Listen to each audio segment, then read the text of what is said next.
అలాగే మోహన్ గారు, ప్రేక్షకులు అందరూ తెలుసుకోవాలనుకుంటున్న ఒక విషయం, ఆల్ ఇండియా పాస్ పర్సంటేజ్ సిఏకి ఎంత ఉంది? మేడం చాలా మంచి క్వశ్చన్ అడిగారు.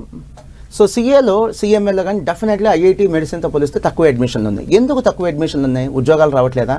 పోనీ ఏదైనా చాలా కాస్ట్లీ కోర్సా? అవేం కాదు మేడం. ప్రేక్షకుల్లో అంటే పేరెంట్స్లో స్టూడెంట్స్లో ఉన్న భయం, అపోహ కాదు భయం, అమ్మో సిఏ పాస్ అవ్వరంట కదా.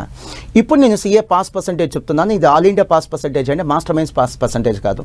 మాస్టర్ మైన్స్ లేదా మాస్టర్ మైన్స్ లాంటి ఇన్స్టిట్యూషన్స్లో పాస్ పర్సంటేజ్ ఇంతకంటే చాలా మెరుగ్గా ఉంటుంది. So CA foundation all India pass percentage అంటే ఫిబ్రవరి 2024లో సో 30% ఉందండి. అంటే ప్రతి ముగ్గురులో ఒకరు పాస్ అయ్యారు, ప్రతి 100లో 30 మంది పాస్ అయ్యారు.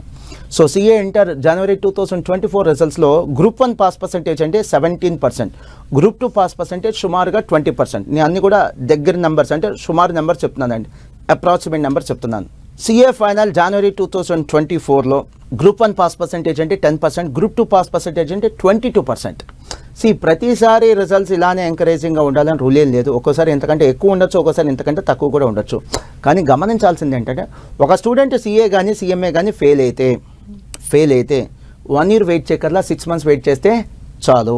త్వరలో మనకు సిఏ ఫౌండేషన్ సిఏ ఇంటర్లో సంవత్సరానికి 2 ఎగ్జామ్స్ కాదు, సంవత్సరానికి 3 ఎగ్జామ్స్. అంటే ప్రతి 4 నెలలకు ఎగ్జామ్ ఉంటుంది. ఫెయిల్ అయితే 4 monthsలో ఎగ్జామ్ రాసుకోవచ్చు.